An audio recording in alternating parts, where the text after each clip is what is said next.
श्री दीपक बैज जी। धन्यवाद सभापति महोदय।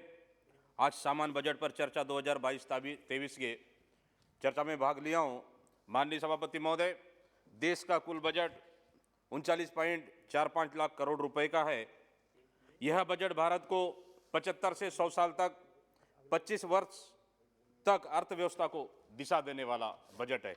माननीय सभापति महोदय, ये मोदी सरकार की देश की आम जनता को सपना दिखाने वाला बजट है, क्योंकि इस बजट में स्पष्ट लिखा हुआ है कि सार्वजनिक उपक्रम एयर इंडिया, नीलांचल इस्पात संयंत्र, LIC को बेचने का काम कर रही है। माननीय सभापति महोदय, एक सेकंड। माननीय सदस्यों, आपकी अनुमति हो तो यदि सभा की सहमति से हम सभा की कार्रवाई को 2 वक्ताओं के बोलने के तक बढ़ाएं। माननीय सभापति महोदय, देश की विरासत, देश की संपत्ति, जहां इस सरकार ने प्रधानमंत्री बनने से पहले कि हम देश की सुरक्षा करेंगे, देश की हम संपत्ति को बेचने नहीं देंगे, लेकिन अपने निजी चहेते उद्योगपतियों को बेचने के लिए देश की हर संपत्ति को बेचने का काम कर रहे हैं।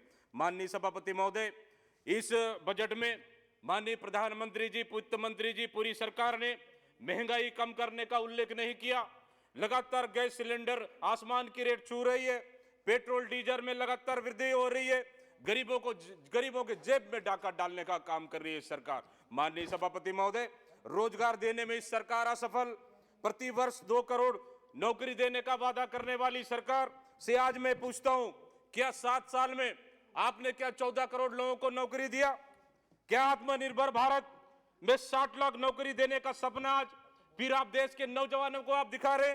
माननीय सभापति महोदय, मैं इस सरकार से कहना चाहता हूं, 45 साल में आपकी सरकार ने सबसे ज्यादा बेरोजगारी बढ़ा है।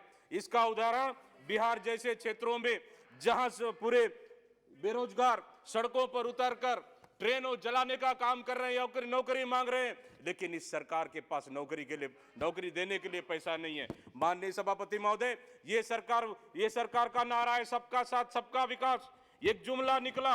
मैं धन्यवाद देता हूं हमारा नेता माननीय राहुल गांधी जी को, इस सरकार को आईना दिखाने का काम किया और 40% धन देश के चंद उद्योगपतियों के पास जमा होने का उन्होंने हवाला दिया। इससे कोई संदेह नहीं है। माननीय सभापति महोदय, 2 मिनट में मैं अपनी बात समाप्त कर रहा हूं। माननीय सभापति महोदय, आपकी सरकार में अमीर अमीर होते गए, गरीब गरीब होते गए, देश के अमीरों को और गरीबों को बांटने का काम किया। माननीय सभापति महोदय, किसानों का उल्लेख आपकी सरकार में, क्या किसान पिछले 1 साल के आंदोलन में देखा?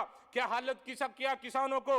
लेकिन किसानों को बर्बाद करने का क्या काम किया? किसानों को आतंकवादी, पाकिस्तानी, खालिस्तानी, आपको किसानों को पूरा बदनाम करने का काम किया। धन्यवाद देता हूं मैं हमारे नेता राहुल गांधी जी को। इसी लोकसभा में उन्होंने कहा था कि ये 3 कृषि कानून वापस आपको लेना पड़ेगा, और आपको लेना पड़ा। माननीय सभापति महोदय, सब सड़कों के लिए 25,000 किलोमीटर आपने रखा, 20,000 करोड़ का प्रावधान हुआ। मैं पूछता हूं इस सरकार से, क्या छत्तीसगढ़ के लिए आपने कितने सड़कों को बनाने का आपने प्रस्ताव लिखा? क्या हमारे बस्तर में हम लगातार मांग कर रहे हैं जगदलपुर से रायपुर तक का 4 लेन के लिए, आपने क्या उस सड़क को प्रस्ताव रखा? माननीय सभापति महोदय, PM आवास बनना चाहिए। मैं नहीं कहता हूं नहीं बनना चाहिए, हर सरकार का सपना होता है कि गरीबों के लिए आवास बनना चाहिए, लेकिन सभापति महोदय, मेरा कहना है, क्या इससे पहले इंदिरा आवास योजना नहीं बनी? क्या ये सरकार पहली बार प्रधानमंत्री आवास बनाकर क्या गरीबों को आवास दे रही है? माननीय सभापति महोदय, इससे पहले भी इंदिरा आवास योजना बना और गरीबों को देने का काम किया। माननीय सभापति महोदय, टैक्स आपकी सरकार में कम नहीं हुआ।